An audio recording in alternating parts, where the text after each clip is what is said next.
욥기는요, 욥의 고난 이야기입니다. 그러니까 우리 신앙인으로서 고난을 받는데 이 고난의 의미가 뭐고 또 그 고난을 통해서 하나님께서 우리에게 원하시는 것이 무엇인지 또 그래서 어떻게 축복을 받는지 이것을 생각하면서 은혜를 나누도록 하겠습니다. 자, 이제 하나님 말씀인 성경 본문을 같이 읽도록 하겠습니다. 1절에서부터 3절 말씀입니다. 크게 읽고 아멘 하십시다. 시작. 또 하루는 하나님의 아들들이 와서 여호와 앞에 서고 사탄도 그들 가운데서 와서 여호와께서 사탄에게 이르시되 내가 어디서 왔느냐?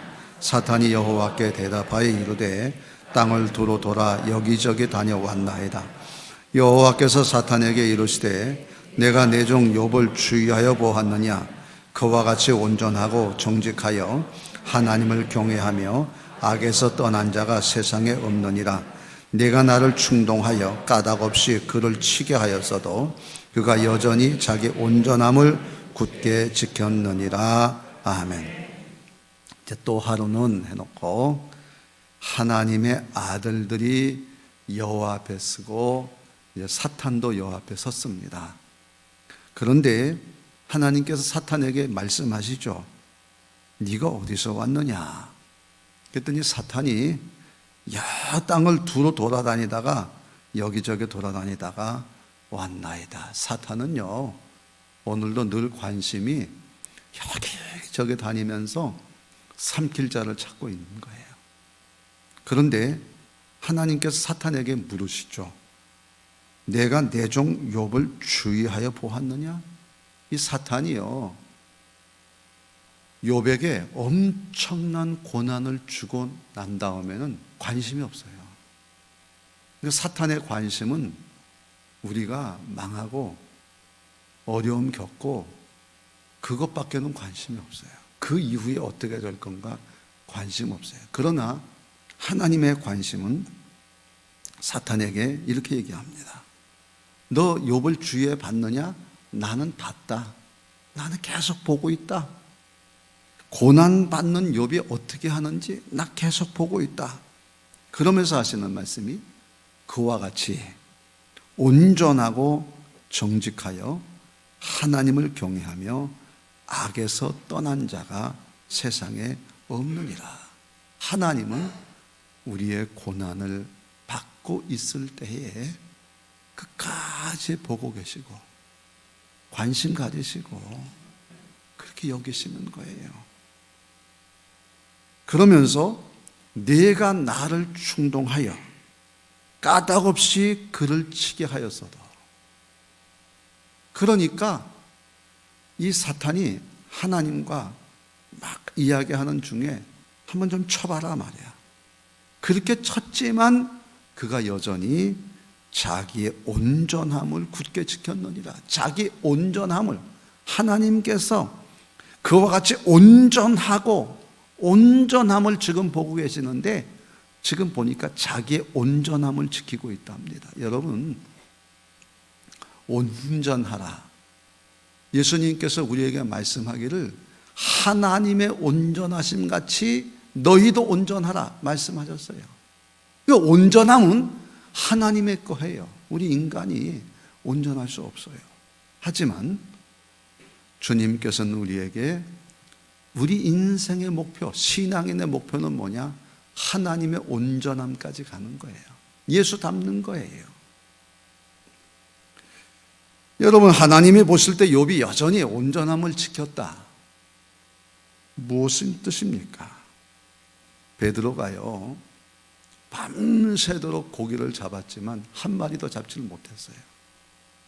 그런데 예수님이 나타나셔가지고 깊은 곳에 그물을 던져라. 던졌더니 많은 고기를 잡았어요. 얼마나 놀라운 일이에요. 그러면 베드로가 어떻게 해야 됩니까? 예수님, 잘 됐습니다. 나하고 동업하십시다. 나에게 고기 잡는 포인트 좀 가르쳐 주세요. 그러면 내가 부자가 될 것 같습니다. 이렇게 얘기해야 되는데 베드로는 이렇게 얘기합니다. 무릎을 꿇고 주여 나를 떠나소서 내가 죄인이로소이다. 예수님이 그냥 단순히 말씀 잘하는 인간인 줄 알았는데 내 상식, 내 경험 뛰어넘어 고기를 잡게 하는 엄청난 일을 하시니 당신은 하나님이십니다. 자기의 부족함을 고백하면서 나는 죄인입니다 얘기를 하는 거예요. 이사야가 하나님의 영광의 광채 앞에서 화로다 망하게 되었도다. 내가 굉장히 잘난 인생인 줄 알았는데 하나님의 앞에 서니까 나는 너무나 부족한 인생. 돌아보니까 죄밖에 아무것도 없어. 고난이, 욥의 고난이 욥에게 어떤 온전함을 줬느냐? 나는 고난이 닥쳐올 때 망할 수밖에 없는 약한 존재라는 사실을 깨닫게 하는 거예요. 우리 인간은 다 약해요. 누가복음 18장에 보면 두 사람이 하나님 앞에 기도합니다. 바리새인 기도합니다. 하나님, 나는 주일 성수합니다. 나는 일주일에 2번 금식합니다. 나는 11조를 바칩니다. 나는 저 사람들하고 비교해 봤을 때 나는 괜찮은 사람이에요. 이렇게 기도합니다. 그런데 그 옆에 세리는 가슴을 치면서 하늘을 우러러보지도 못하고 하나님이여 불쌍히 여기소서 나는 죄인이로소이다. 우리 주님이 말씀하십니다. 하나님이 누구의 기도를 들으시는가? 세리의 기도를 들으시는 거예요. 고난이 올 때 욥의 온전함은 다른 것이 아닙니다. 나는 이 고난 앞에 쓰러질 수밖에 없는 약한 존재입니다. 하나님, 내가 이렇게 약한 존재예요. 나는 이렇게 죄인입니다. 내가 이만한 부가 있으면 잘 살 줄 알았는데 하나님, 그 엄청난 부가 나를 지켜주지 못하고 있습니다. 하나님, 나는 죄인입니다. 여러분, 사도 바울이 위대한 하나님의 종이 된 이유는 나는 죄인 중에 괴수라는 거예요. 하나님의 일을 하면 할수록 내가 잘나고 내가 똑똑하고 내가 높아지는 것이 아니라 내가 하는 것이 하나도 없어. 우리 인생을 돌아보게 되면 내가 산 것 같아도 내가 하는 건 아무것도 없어요. 내가 너무나 무력한 존재라는 것을 깨닫는 것이 지혜예요. 고난 속에서 욥의 온전함은 뭐냐? 여전히 온전함은 뭐냐? 이 엄청난 아픔 앞에서 나는 죄인입니다. 나는 약한 자입니다. 나는 부족한 사람입니다. 이렇게 이야기할 수 있는 것, 이것이 온전함이란 말이에요. 이게 하나님 앞에서 우리의 온전함이에요. 예수님은 베드로를 향해서 말씀합니다. 죄인이라고는 너 떠나가라! 아니에요. 나를 따라오너라. 내가 너를 사람 낚는 어부가 되게 하리라. 이사야가 하나님 앞에서 화로다 망하게 되었도다 할 때에 하나님께서는 그 입술에 죄를 깨끗이 태워주시고 하나님의 선지자로 그를 보내시는 거예요. 우리가 약하다 할수록 하나님 우리를 높여주시고 귀히 써주시는 줄로 믿습니다라고 하는 거예요. 자, 4절에서 7절입니다. 같이 읽고 아멘합니다. 시작. 사탄이 여호와께 대답하여 이르되 가죽으로 가죽을 바꾸오니 사람이 그의 모든 소유물로 자기의 생명을 바꾸올지라. 이제 주의 손을 펴서 그의 뼈와 살을 찢소서. 그리하시면 틀림없이 주를 향하여 욕하지 않겠나이까. 여호와께서 사탄에게 이르시되 내가 그를 네 손에 맡기노라. 다만 그의 생명은 해하지 말지니라. 사탄이 이에 여호와 앞에서 물러가서 욥을 쳐서 그의 발바닥에서 정수리까지 종기가 나게 한지라. 아멘. 사탄이 여호와께 대답합니다. 가죽으로 가죽을 바꾸니, 그 옛날에는 그 물물 교환을 했어요. 양의 가죽과 또 사냥해서 얻은 노루 가죽을 이렇게 바꾸는 거예요. 그러니까 서로 바꾸지 않습니까? 마찬가지로 그의 모든 소유물로 자기 생명과 바꿀 거야. 그러니까 욥은요, 자기 소유물로 생명하고 바꾼다. 그러니까 다시 말하면 자기 소유물이 다 없어지게 되면 그 다음에는 이 생명과도 바꿀 수 있을 정도로 지킬 거다. 그래서 사탄이 얘기한 이제 남은 거는 그의 몸의 건강뿐인데, 이제 주의 손을 펴서 그의 뼈와 살을 찢어서 그리하면 틀림없이 자기 생명과 관련된 일이니까 주를 향하여 욕하지 않겠나이까. 그러니까 하나님께서 이 사탄에게 말하십니다. 내가 그를 내 손에 맡기노라. 다만 그의 생명은 해하지 말지니라. 그 사탄이 여호와 앞에서 물러가서 욥을 칩니다. 그리고 그의 발바닥부터 정수리까지 종기가 나게 하는 것입니다. 사탄은 욥의 온전함을 시험합니다. 네가 그렇게 겸손해? 네 고난 줬는데, 이 고난은 인간의 약함을 드러내는 거야.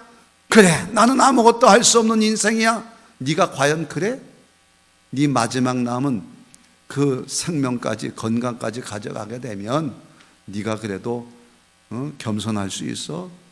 나는 인간은 약한 존재라고 그렇게 얘기할 수 있어? 묻는 것입니다. 묻는 거예요. 여러분, 아브라함도 온전함에 대한 시험 받잖아요. 아들 이삭을 제물로 바쳐라. 정말 이 외아들 이삭은 자기 생명과도 바꿀 수 없는 그런 자식이에요. 그런데 아브라함이 하나님 앞에 바칩니다. 그 마음속에는 믿음이 있어요. 하나님, 죽으면 살게 하시고 또 죽으면 다시 새 생명을 주실 줄로 믿습니다라고 하는 거예요. 인간의 약함이 어디까지 가느냐? 하나님이 모든 것을 하시는 줄로 믿습니다라고 하는 거예요. 그러니까 하나님께서 이제야 내가 나를 사랑하는 줄 아노라 하시면서 하나님이 그런 믿음의 조상으로 만드시는 거예요. 온전함의 시험은 예수님도 받습니다. 예수님은 40일 금식기도 하고 성령의 이끌림을 받아서 누구에게로 가느냐? 사탄한테 가는 거예요. 그 사탄이, 마귀가 예수님 시험하죠. 돌로 떡을 해먹는 능력을 보여봐라. 성전 꼭대기에서 뛰어내려서 천사가 동원해서 너를 지키게 해봐라. 그리고 사탄에게 절해서 세상 권력을 가지고 구원자의 길을 가봐라 얘기합니다. 마귀는 철저하게 자기 개인의 능력을 갖는 것이 축복이고 내 소유를 놓지 않는 것이 축복이라고 얘기를 합니다. 부자가 돼서 명예를 가지고 권력도 가지고 구원자가 되라는 것입니다. 우리도 그런 시험을 항상 받고 있습니다. 적어도 내가 예수를 이렇게 잘 믿고 오래 믿으면 내가 복을 받아야 된다. 더 많은 것 가져야 되는데 내가 왜 이렇게 되느냐. 이 목사도 시험 받아요.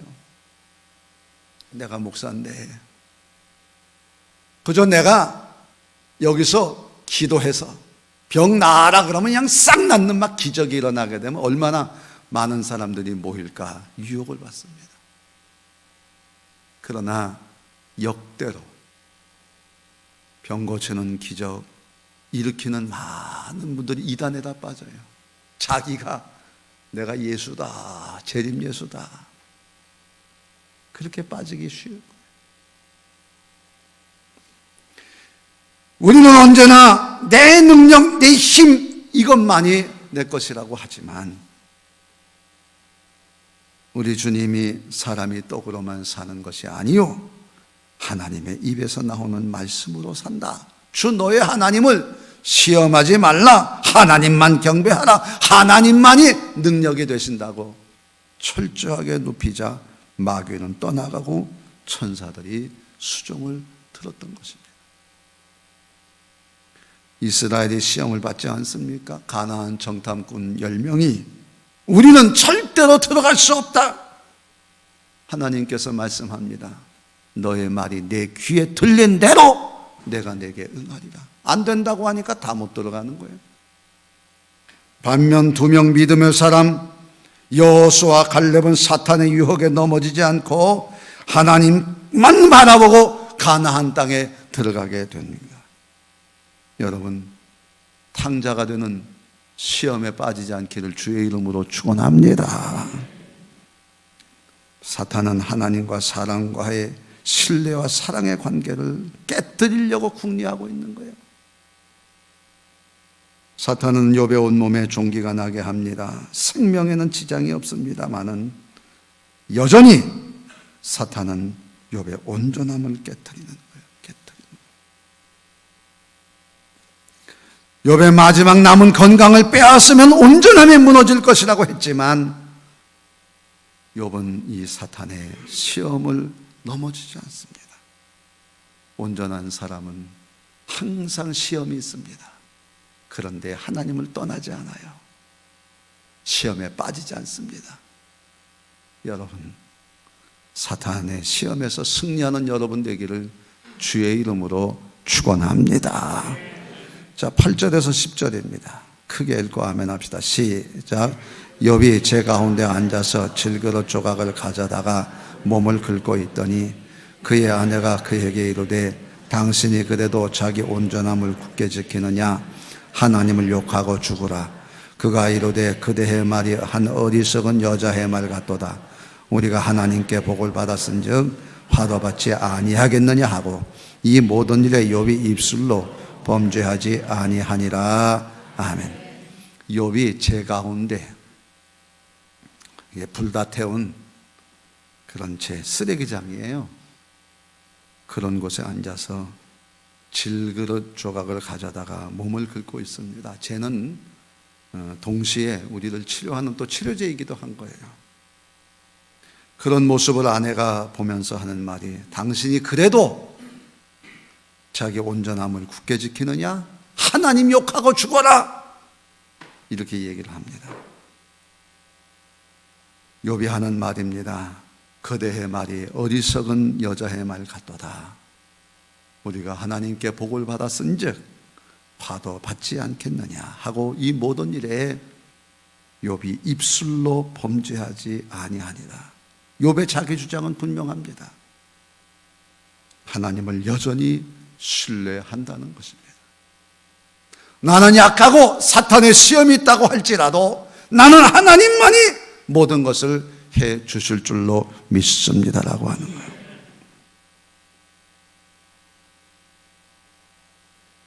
주변의 모든 사람들이 이해할 수 없는 재난과 고통 속에서도 욥은 끝까지 하나님을 신뢰하고 있습니다. 이게 바로 욥의 온전함입니다. 어떻게 욥이 이런 온전함을 지킬 수 있었을까? 욥은 매일 매 순간 하나님과 온전한 관계를 맺는 거예요. 1장에 보게 되면 매일 정결을 위해 번제를 드리고 나는 죽고 하나님으로만 사는 고백을 하는 거예요. 사도 바울이 날마다 나는 죽고 내 안에 그리스도가 살고 능력 주시는 자 안에서 모든 일을 하는 겁니다. 감옥에 갇혀서도 매맞는 고통과 고난 속에서도 하나님을 찬양하고 기도를 멈추지 않아요.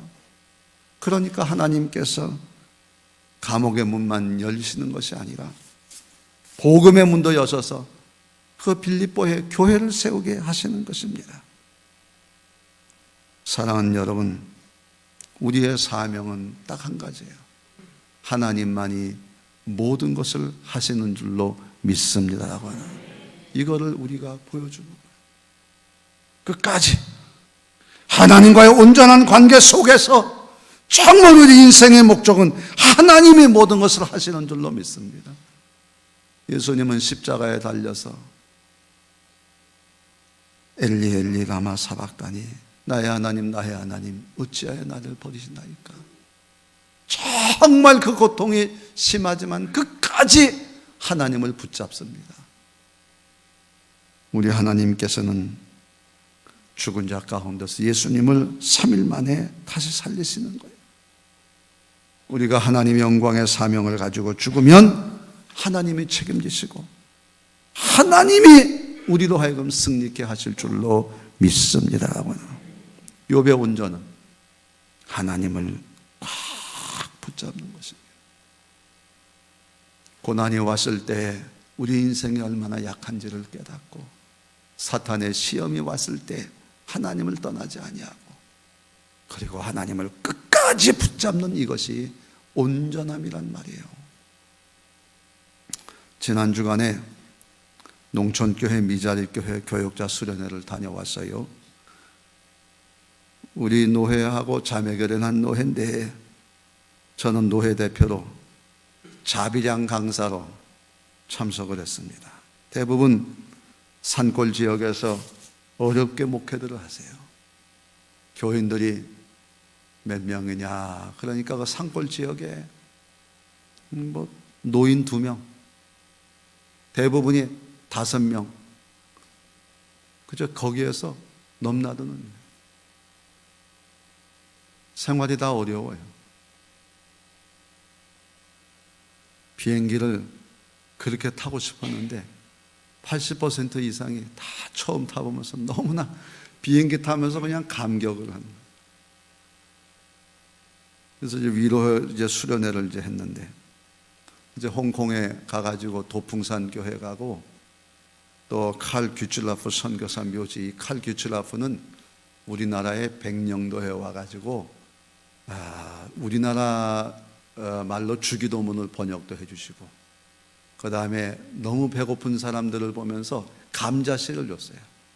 그래가지고 우리나라의 감자를 이렇게 퍼뜨리게 하신 분이기도 하고, 그 일기책에 보게 되면 그때 만난 이 조선 사람들이 너무나 더럽고 냄새가 나가지고, 그래서 비누를 또 전달해 주신 이제 그런 분입니다. 그래서 그 묘지를 방문해서 칼 규출라프 이야기 이렇게 나누고, 그리고 이제 마카오에 가가지고 성 베드로 성당에 이제 가서 김대곤 신부 이야기도 하고, 모리슨 선교사가 묻혀 있는 그 개신교 묘지, 거기 가서 보니까 마카오나 홍콩이요, 엄청나게 많은 분들이 와가지고 참 선교하고 이렇게 애를 썼어요. 그래서 선교의 흔적들을 이제 찾아다니면서, 이제 전에 제가 한번 말씀드렸던 것처럼 도풍산 교회라고 홍콩에 가자마자 거기부터 이제 갔습니다. 거기는 칼 라이엘트라고 하는 노르웨이 선교사가 1890년도에 그 선교하러 왔어요. 그러니 불교 가니까 선교가 너무 안 되는 거죠.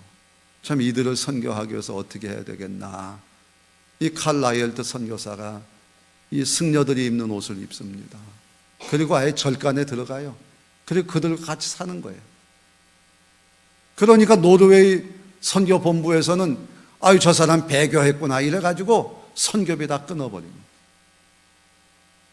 그리고 면직을 시키려고 그러니까 면직까지는 좀 잠깐 봐두자. 이분이 32년 동안 절간에서 승려들하고 같이 생활을 하다가 32년 만에 70명의 승려가 다 개종을 합니다. 그게 도풍산 교회예요. 그런데 거기에 교회를 세웠는데 가서 보니까 절간처럼 만들어 놨어요. 그리고 말씀을 묵상하는 그런 장소를 가서 보니까 그 정자 안에 예수님이 있는데, 이 불교 승려의 옷을 입은 예수님이 거기 있어요. 베드로도 있고, 그렇게 고기 잡는 거 이렇게 다. 철저하게 그 사람들의 문화, 그들의 생각, 그들의 말과 언어를 충분하게 이해를 하고 그 안에서 예수 정신을 가리키는 거예요. 하나님을 가리키는 거예요. 그래서 그곳에 도풍산 교회가 세워지고 거기 신학교가 있어요. 우리 교역자들이 다 가서 눈물을 흘리면서 거기에 도성 육신, 그래가지고 하나님께서 인간의 몸을 입으시고 온 것처럼 라헬드 선교사가 그런 삶을 살았다고 하는 거예요. 오늘 우리가 주의 복음 전하기 위해서 이 라헬드 선교사처럼 살아야 되지 않겠냐? 그 왜 제가 강사로 갔느냐? 제가 우리 교단에 마을 목회 선교적 교회를 제안한 사람이에요. 작년 1년 동안에 우리 교단에 있는 모든 교회들이 다 마을 목회 선교적 교회를 그것을 많이 공부하고 또 하자고 이렇게 얘기했습니다.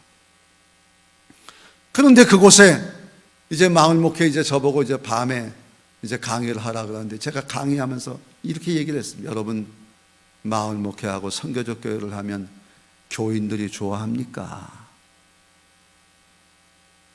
반대로 지역 주민들이 좋아합니까?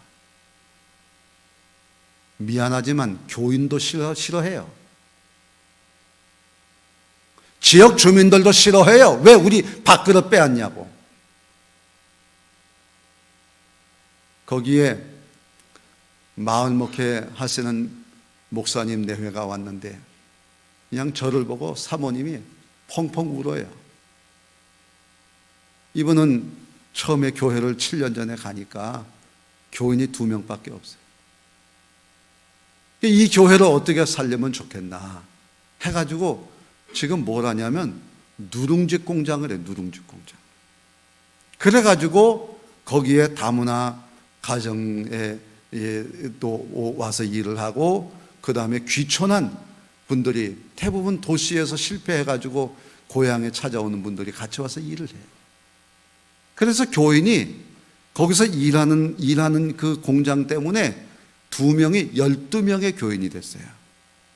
그런데 가서 보니까 대부분의 목사님들은 농촌교회에서 가난을 허덕이고 있는데 내가 보니까 이 목사님이 그래도 돈을 제일 잘 쓰는 것 같아요.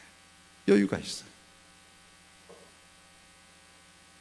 그 도지사 상도 받고 또 지난번 도 대표로 해가지고 베트남 가가지고 또 교류하는데 목사님이 좀 대신 가주세요. 목사님. 마을 목회하면 교인들이 좋아하느냐? 지역 주민이 다 좋아하는 사람 없어요. 한 가지 분명한 건 있어요. 하나님은 기뻐하실 줄로 믿습니다. 칼라일드 선교사가 그렇게 오해를 받으면서도 하나님만 붙잡고 하나님이 하신다. 그 마음에 열정, 하나님이 우리를 살리신다는 열정 가지고 하니까 하나님이 그를 축복하시는 거예요.